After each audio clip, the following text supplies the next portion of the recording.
Welcome to the Bitcoin Source Podcast, your ultimate destination for all things Bitcoin. Today we have an engaging guest with us, James Mumo, a Kenyan YouTuber who creates content about finance, Bitcoin, and cryptocurrency.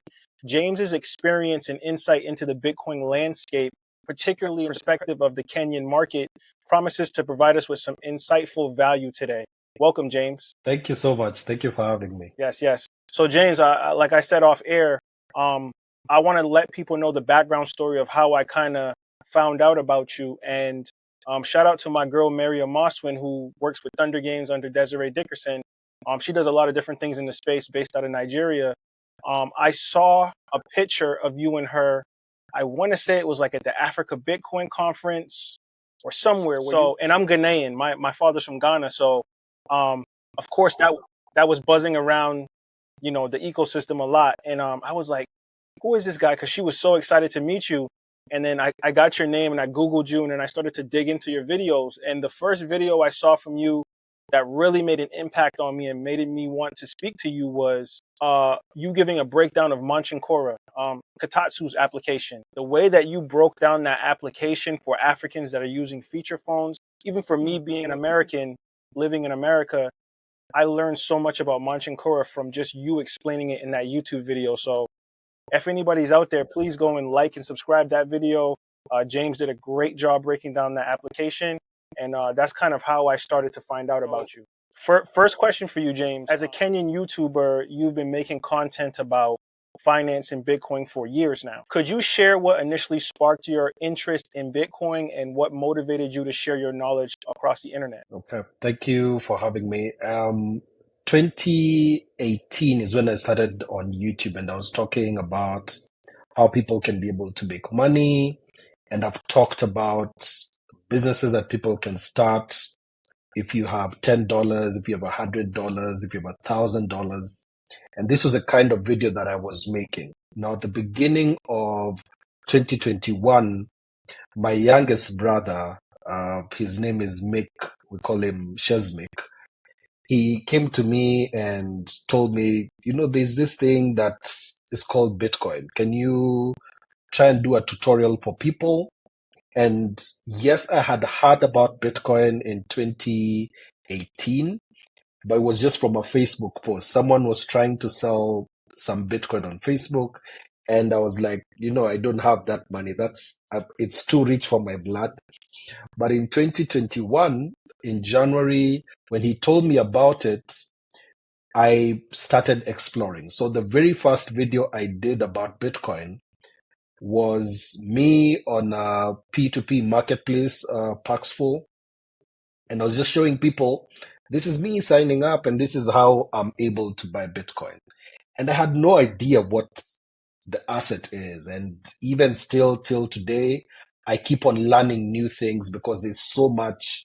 The more you dig into Bitcoin, the more you realize you have no idea what it is. So you have to keep on learning every day. And that is what started me on that rabbit hole. So typically what people start with is you start with Bitcoin, you go to shitcoins, and then you end up in Bitcoin. And that's the same journey that I had. Because when I got started, it was just these Bitcoins, but Bitcoin looks like it is very expensive. I may not be able to afford it. Maybe there's something else I can afford. Only to go into those places and then you realize there's nothing better than Bitcoin, but the only way people can ever believe that is to go through the actual cycle. But as I was learning things, my philosophy was if I learn one new thing, I'm teaching people that. And I never started as an expert. I still do not consider myself an expert. I know that I have become an influencer in the space, but it's all I am always sharing the knowledge that I have. And it's just as simple as, I've learned this one new thing. That's the one new thing that I'm going to do a video about. And I feel that is probably what every Bitcoiner is supposed to do. If you get information, you're supposed to share it out. If you learn one new thing, you're supposed to tell people about it so that we can actually increase in the knowledge. And the thing that I noticed as I started creating content is oh my goodness, there's a gap, because all the tutorials that I was seeing were all from the West, they're all from the US mostly. Those are the people who were talking about Bitcoin, and there was no one teaching other people how to be able to buy Bitcoin. And then I looked in my market, and most of the places where people could be able to buy Bitcoin that the West was saying, they're all using credit cards. And we don't have a culture of credit cards in Africa and in Kenya. Our culture is mobile money. So how can I be able to teach people how to be able to buy with mobile money, because it's possible to be able to do it?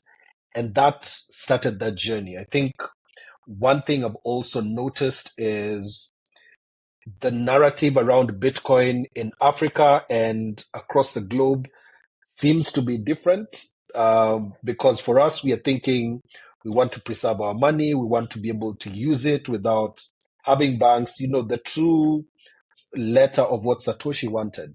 And some people may be looking at it as store of value, but we're trying to even use it in our daily transactions. And so for me, that's what got me started. And it's even gotten to a point where, just to mention this year is when I actually decided, I want to now sell my house and buy more Bitcoin. And that's a journey that I'm currently on. And also building a platform where I can be able to teach people about Bitcoin, which is recent. It's about 2 months old, called Satoshify Me. And that's what we are building now in Africa, in Kenya. That's what my contribution is. Apart from YouTube, I want to teach more and more as I continue learning. We're definitely going to talk about you selling your house. We're going to talk about your new venture that you're going in. But there was something you said where you talked about Africans actually using Bitcoin as a peer-to-peer, day-to-day currency, because the M-Pesa or the Naira or some of these other different currencies that you see running around of lower status than it was before, especially in places like Nigeria. Kenya has this issue too. Kenya has been inundated with so many different cryptocurrencies, Cardano, this, that, the next, the third, because they know that market is open for people to absorb the finances of some of these cryptocurrency companies.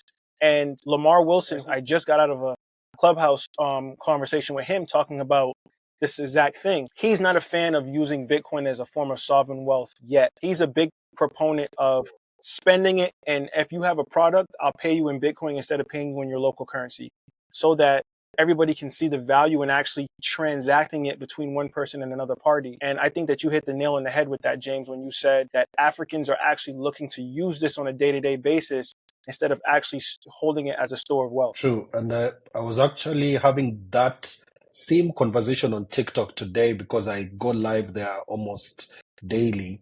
And I was talking about our Kenyan currency from the start of this year to now. It's close to 25% of the FX value with the dollar.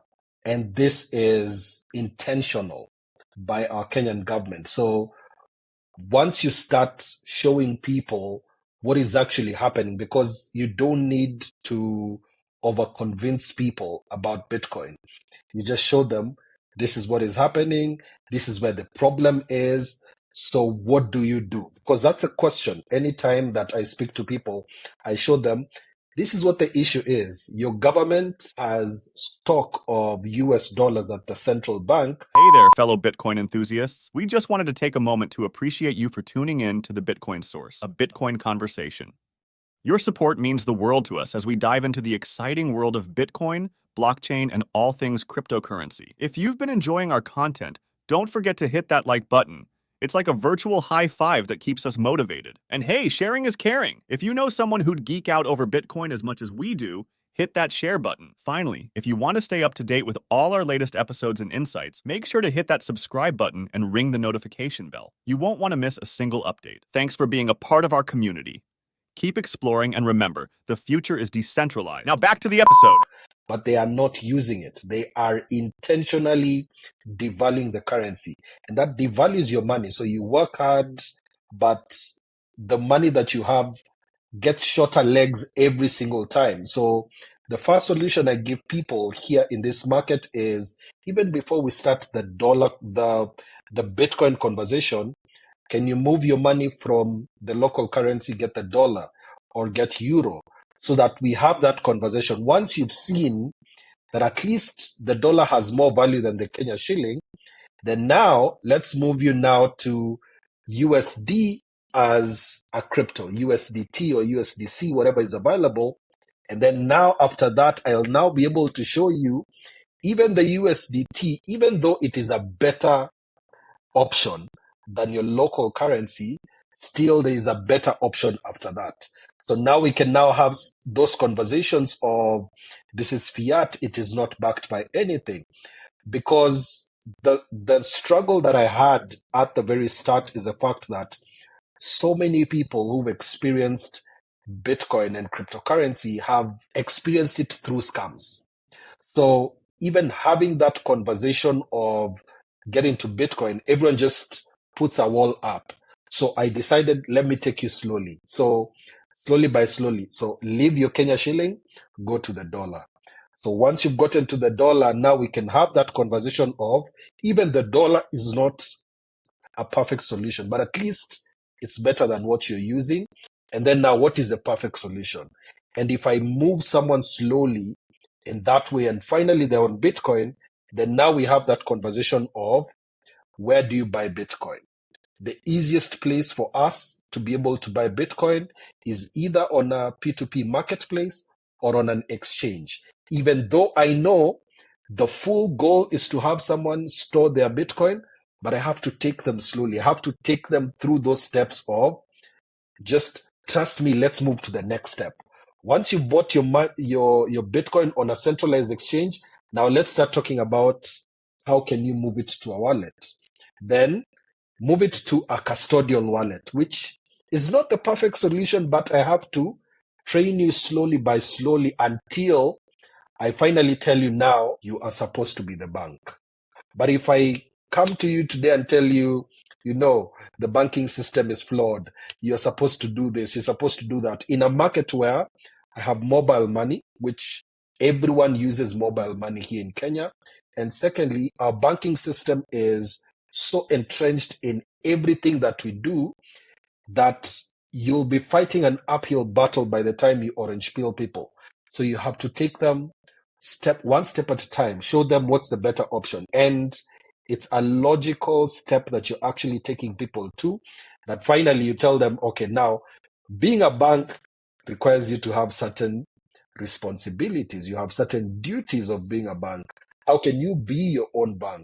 And in doing this, we now can be able to start communities. Here in Kenya, we haven't yet come up with a circular Bitcoin economy, but of course, you're still working towards that.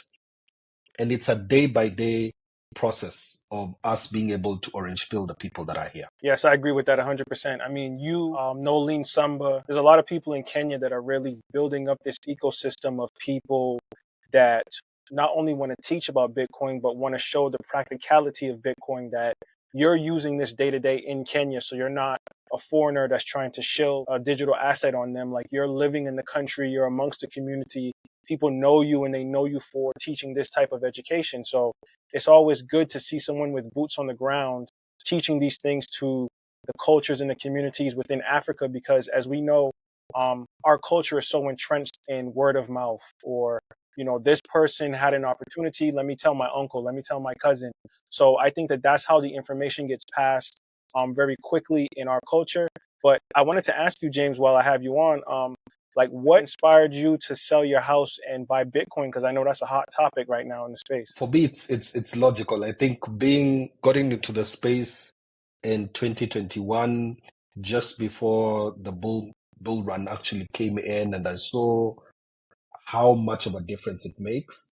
And then also realizing that even though our society has taught us that real estate is a go-to investment to get into, the reality is that if you have real estate, disposing of it, if you need to dispose of it, becomes much harder. And the freedom that comes with I am renting a space and I can be able to move as I want, and I have my money with me, not tied to any market, is something that I really have gravitated towards.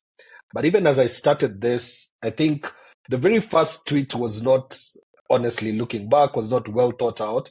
But once it was out there, I told myself, you know what? Yes, I've committed to this. And now I even started thinking through exactly what I would do if that I am selling my house to buy Bitcoin.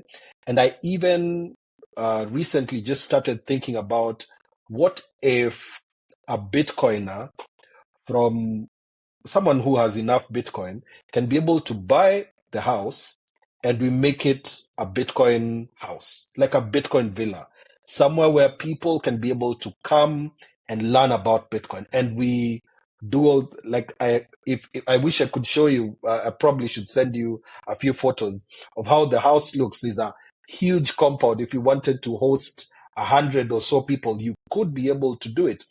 And that way, now we can truly start giving back to the community and even start a circular economy around Nairobi, where now we tell people if you want to learn about Bitcoin, because that's all I'm about, I want to teach people about Bitcoin. We can be able to come, bring 30, 40 people on a Saturday. Let's learn about Bitcoin. Let's exchange sats on Lightning so that you can be able to actually tangibly see exactly what is going on. And now we can now use that as a model to create more economies around the country. That's what now the story has become. As a content creator, I want to have my name next to, this is a very fast real estate deal that's been done with Bitcoin in Africa, and it's a Bitcoiner actually doing it. And two Bitcoiners can actually show the people who are in Kenya, the people who are in Africa, that Bitcoin has value. Can you see this on this particular block? The house was sold. This particular Bitcoin was exchanged in order to purchase a home.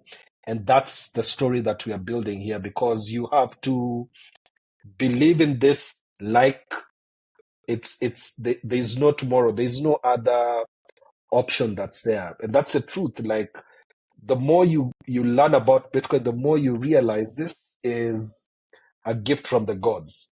If you don't grab it now, you will be crying later. And I don't want to do that. So I want to get onto the bandwagon, especially before the bull run starts, because I have a feeling we are just almost in the offing. And if we can be able to do that, then the story becomes bigger. The impact that the sales from that house will actually bring, and the education that will be able to spread, because now we'll have the resources available to us to even be able to orange peel even more people, and the cycle goes on and on. That's really smart. And you have to think that you could double or triple the price that you get for the house once the halving hits. There's going to be more scarcity. There's going to be less Bitcoin to go around. So that's going to increase the price of Bitcoin globally. And I just think that it's super insightful that a lot of people need to be tapped into exactly what you're doing. Of course, there's a lot of different villages across Africa where people are putting Bitcoin in, but I think that your situation is unique because you're very well known in Kenya. I think that that house can become almost like a national site in a sense for Bitcoiners coming to Eastern Africa, So I think that that's really smart. So James, how do you approach educating your audience on Bitcoin? Because the African market is completely different from the European market, but I think that you're pretty global in your reach. Like if I type in James Mumo on YouTube, so many of your videos just pull up, and I'm all the way in the States. So how do you kind of approach educating your audience that might be difficult to kind of convert into learning about Bitcoin? The people I have in mind when I'm teaching about Bitcoin are mostly the people in my country. And I use my own experience of what I have done to be able to teach other people. And it's not trying to brag or anything. Whenever I teach about how to do a P2P business, I tell people this is what I have done. This is how much money I have made, and try and be as transparent as I can so that people can be able to see what potential is there. As I was starting off, and like so many Bitcoiners, you focus on the price until you realize the price is just a temporary distraction. Even though I know that's what brings the views, That's what increases the influence. Just talking about, if you do this trade, then you'll do this. Sometimes I have to sacrifice that because I don't want to teach my audience that that is the way to make money with Bitcoin. You can make money through trading, but I tell people, if you're able to hold on to Bitcoin for the next 4 years, it will change your life. And that's the experience that everyone has had in the market. And now what I now transitioned to do, because at the beginning of this year is when I discovered the Bitcoin diploma from El Salvador.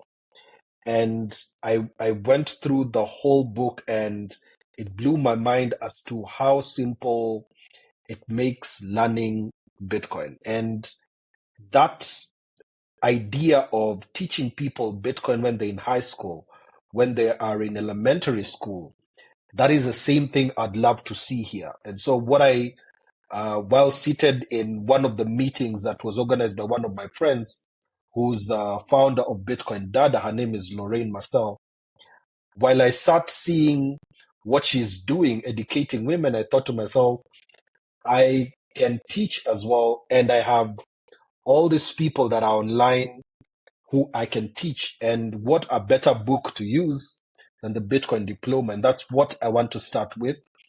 And the idea behind it is creating online content that hopefully, if we're able to get funding like we are hoping to get from Giza and other places, if we're able to get the funding that we need, then this education that I will be offering and the course itself will be for free for the people who are studying it. Because, of course, even as you're doing all this and orange peeling, there's always a budget that's behind. So I'm hoping for is, if I'm able to sort out production, if I'm able to just sort out that the editor has not slept hungry, then this course can be free. And then we can now start talking to teachers and heads of schools and orange peel them and have a session, maybe with the people who are just about to finish high school in their last year, and just have them get a session of what Bitcoin is. And hopefully, with time, start orange peeling our political leaders as well, because it's a process that just day by day trying to make inroads, because a number of our leaders know about cryptocurrency and they know about Bitcoin, but they only see it from a taxation perspective. And all they're seeing is how much money can we make from this crypto thing that is in the market, because we are among the biggest markets in Africa for cryptocurrency. So now our work is, as Kenyans, can we work together and make sure that we orange peel, especially the influential people, but still the people who need this education are the people who cannot afford to pay for the education. So how can we be able to get into those communities and teach them for free, and especially let go of the jargon? Because if you've been in any conference, if you've been in spaces as well, we use a lot of Bitcoin lingo, and you'll hear people talking about mempools and UTXOs and all these things. And we leave so many people behind who this thing was supposed to actually help. So what my model is, I learn the jargon.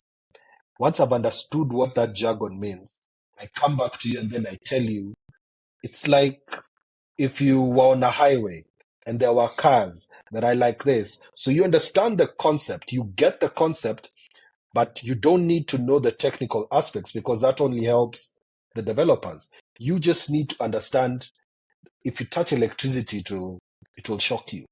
You don't need to understand, oh, there are generators that do this and hydroelectric power and this and that. All that distracts from the actual message. This is money that you can be able to use, that tomorrow will be worth more than it is today. That's it. That's Bitcoin for me. And the simpler the message, the faster we can be able to get to many more people. James, you talk about mobile money being a big proponent of how Kenyans actually transact in the country. Are you in fear of the Kenyan government or central bank kind of implementing a CBDC, kind of onboard Kenyans a lot quicker because they're so used to using their mobile device to pay for things at the shop or buy petrol. Do you think that that is going to kind of be an issue within the country? And do you think that Bitcoin can kind of still come in and provide some financial stability for Africans on the continent? That's a good question. Last year, 2022, our central bank actually did a paper intending to bring up a CBDC.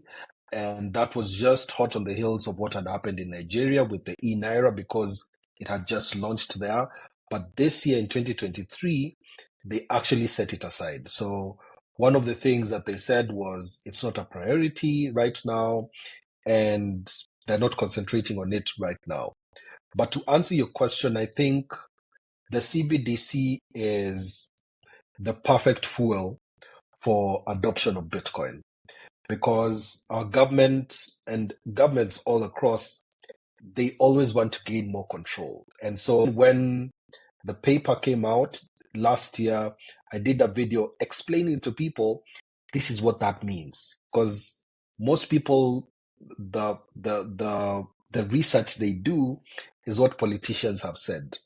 So what I did and what I take upon myself is whenever there's a document from the government that I know is finance related, that I know will affect people, I read it, do a live stream, by the way, do a live stream as I read the actual document. And as I read the document, I explain to people, this is what that means. And when they say this is what they are doing.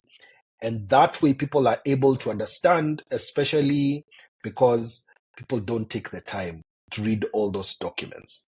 And so even though a CBDC would be very easy to implement in a country like ours because it's replacing mobile money, but the biggest thing I saw is not even pushback from citizens, it's pushback from the telco companies because mobile money is where they make most of their money. And it's not possible for them to just give it up because then that means, the biggest company in Kenya losing its golden goose because of the CBDC.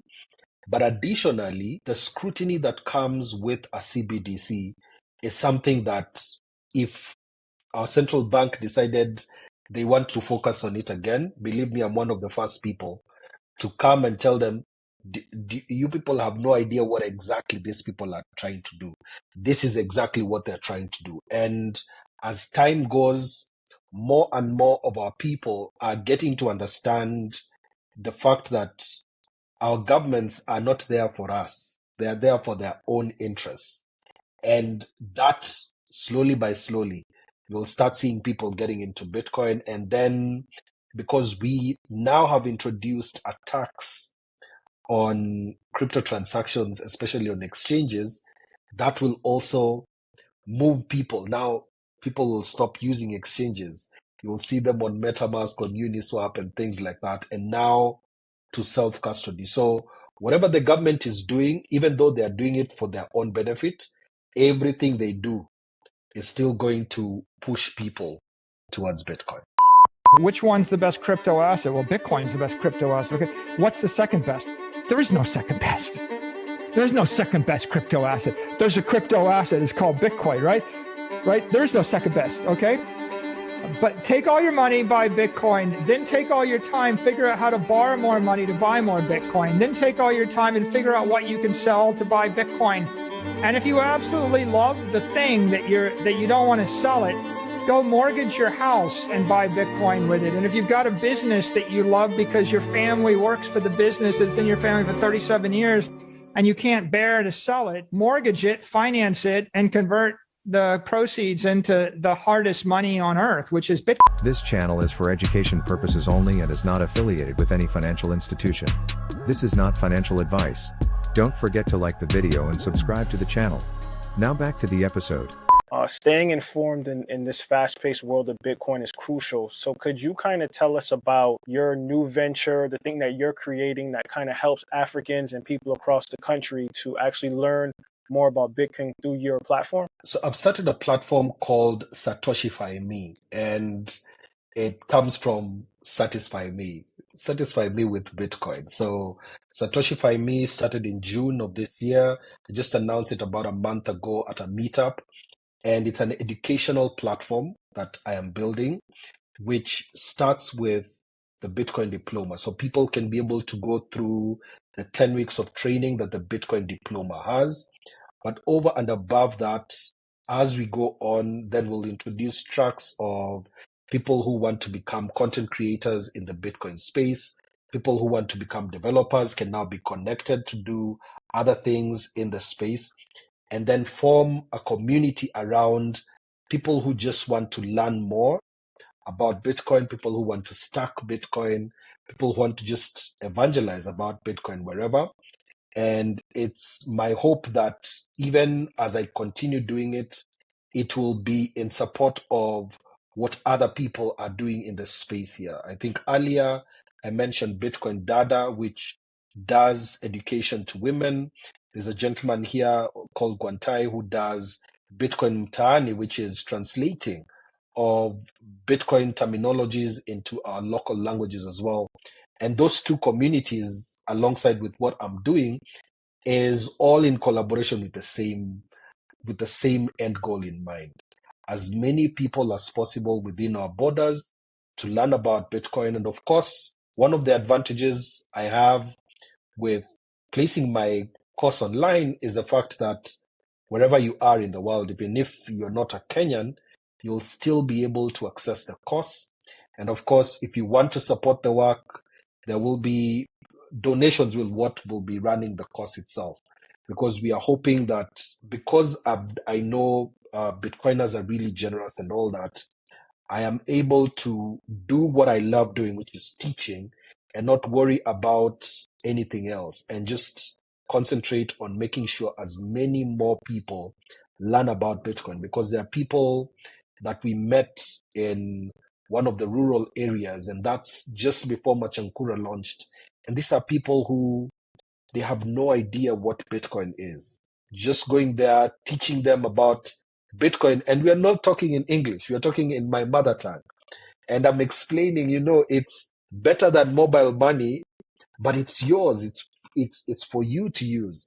And there's no charge to be able to send this money from one person to another. And that's what excites me.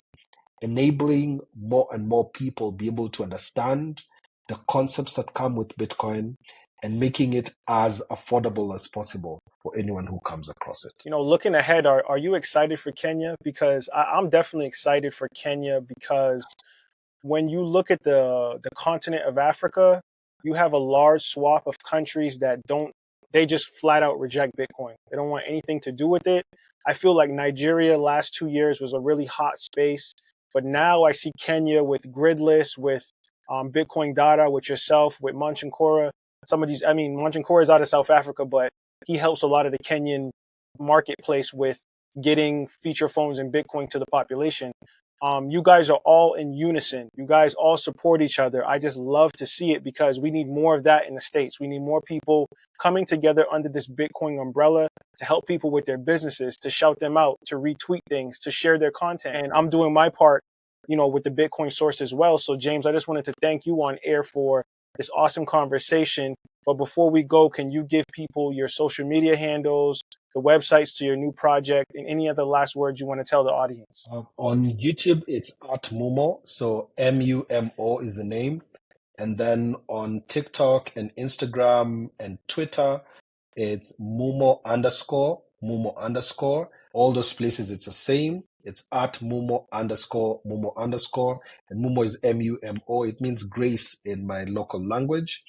And the site that we are building is called Satoshify Me. It's on Twitter as well at Satoshify Me, and on Instagram. We're building up, and hopefully by the time it gets to my birthday, we'll be able to launch it. So we are really working towards it so that we can be able to teach as many people as possible. My final word is this. Anyone who is not from Africa, let them take time to try and learn how we are using Bitcoin as well. I think many of the conversations that are had about Bitcoin come from a place of privilege. because so many of the people, especially in the West, learned about Bitcoin a long time ago. We in Africa sometimes feel like we are the last ones to get it, but Africa will most likely be the first continent to fully adopt Bitcoin because we have all the right things happening here in Africa. There are so many educators. We have such a young population. We have so many people who are curious about Bitcoin, and we are doing our part with the resources that we have, with the time that we have, with the strength that we have. We are just bringing more and more people, and soon Africa will be a very orange continent. And we are glad just to be able to do our part on the continent. We are here in Kenya working really hard. The guys from Nigeria, there are people in Ghana, in Uganda. We have guys from Gorilla Sats in Tanzania. There's a Bitcoiner called Quex as well. In South Africa, you have Kogatso. In Namibia, you have Okin. There are so many people in different parts of the continent who are doing an amazing job, and I'm just glad to be a part of them. Sometimes I just look at them like, guys are doing a good job. I need to step up.